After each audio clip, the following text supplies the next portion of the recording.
Hi guys, and welcome to my YouTube channel. Today we are going to compare the Saucony Endorphin Pro 3 after 500 kilometers versus the brand new model. I purchased this on eBay at the fantastic price of £75. They've been used just for 20 kilometers for a half marathon, if I'm not mistaken. And when I saw them, I decided to purchase straight away. You can watch the test of these shoes that I performed at the running track. If I'm not mistaken, the time recorded, the total time recorded in a 5 times 1K with 2 minutes of rest, talking about the running time, of course, was 19 minutes 09 seconds, which amongst all the carbon plated shoes I've revised so far, put them in third place after the Puma TV8 Nitro Elite, who took the first place covering the 5K in 18 minutes 44, and the Saucony Endorphin Pro Plus coming in second place at just 1 second from the Endorphin Pro 3. With the Pro Plus, I ran the 5K in 19 minutes 08 seconds. Okay, basically, as you can see, despite the fact I ran something like 500k, these shoes they look pretty new. The only thing that I clean regularly the shoes and I use them mostly on the road, so therefore I'm in very good conditions. The fact is that underneath, unfortunately, the outsole is completely worn out, exposing the PBA foam. Let me check if I can zoom it. Yeah, exposing the PBA foam underneath, and I must say losing a tiny bit the grip every time I stride, especially if the road is not perfectly dry.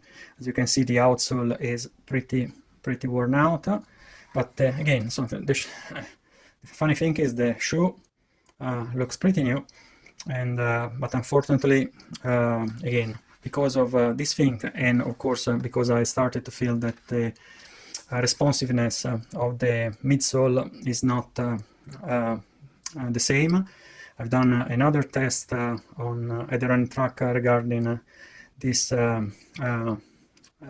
issue dash topic, checking that after realizing that after 100 miles they lost 3.5 seconds per kilometer. Still absolutely comfortable, still my favorite pair of running shoes so far. You can race in them, you can train in them, you can do literally whatever you want.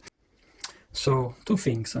When I bought them, the original insole made in PBA foam was this one, and actually because I'm an overpronator, I've realized that just trying them home, wearing them for an hour just to see, just to feel, understand the way they were fitting, I started to have immediately some discomfort in my the internal part of my mid-arch. So I decided to order from the website insolesgeek.com the replacement. They sell the apparently original replacement, hopefully. It has a 8mm drop, so they perfectly fit the Endorphin Pro 3. They are not made in P-Bucks, but they are made in EVA foam, and very inexpensive, $16.99. And what I realized, actually, I'm very happy about this purchase, because now after 500 kilometers, checking the sign of wear of the place of my foot where I was feeling discomfort, you can see that pretty much the insole is worn out exactly where I was feeling the hot spots. This means that probably I saved my foot from having blisters during the race, as unfortunately I had when I purchased the Vaporfly. Tested again at the running track, fantastic during the test, less fantastic when at the end of the 10K, as I had very painful blisters.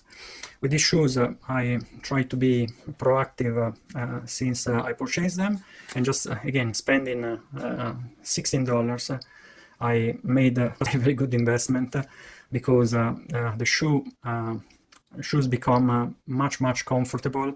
And again, I just ran the half marathon on Sunday, and with this type of insole you don't have any discomfort at all, not even a hotspot after 21K. The second thing I decided to replace were the shoelaces. In fact, these camping cord look-alike shoelaces create a lot of hotspot on the top of your foot because they are rounded. And luckily, I've seen that Saucony listened probably to the feedback of their customers, replacing in the new model the camping cord look-alike shoelaces with the flat one. As you can see, that being flat, the gusseted tongue is very thin, so therefore having a flat surface that keep it in place creates far less hotspot on the top of your foot. So the new model came as well with the super thin insoles that I'm going to replace, as I've done in the first pair of Pro 3 that I got, with something like this. That is going to make for sure my runs more comfortable. As you can see, the forefoot, there is a massive difference from new to 500K. But actually, if you check in even the midfoot, the sign of wear are definitely making impact in the outsole, again reducing the grip every time you stride. Talking about the central part of the outsole, it looks pretty okay, and there are some sign of wear even in the external part of the heel. I'm not a heel striker anyway. So giving you more specs, they have a 39.5 heel stock, they have a 8mm drop, they have one carbon plate, so therefore are perfectly legal and approved by the World Athletic Federation. Very comfortable. As I said, I tested the previous model at the running track, covering 5K in 19 minutes 09 seconds, so therefore faster. Regarding the weight, now with my modification I reached the weight of 227 gram for each shoe. The original one weighed 218 grams. I mean, the increment of the weight is negligible. I really like these shoes. Now are on sale at the price of under $49.99 on Sport Shoes website, and from the retail price is £210, which is again it's a very high price for a pair of shoes that I mean, if you run a lot, they will not last more than a few months.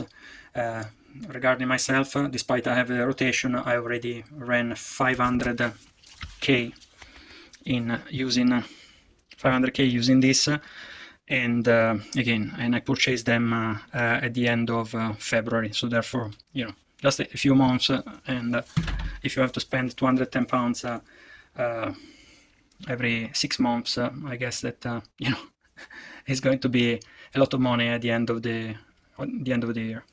So this is my review after 500 kilometers. Feel free to watch my other videos. As I said, I tested the Pro 3 at the running track.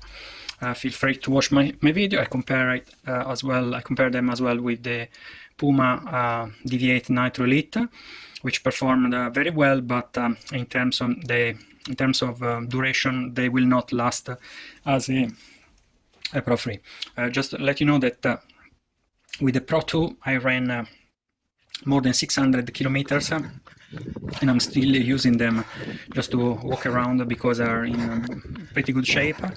And but again, I've been able, for the first time, I generally wear the shoes for 500 maximum kilometers, running shoes, and the Endorphin Pro 2 outperform my expectation.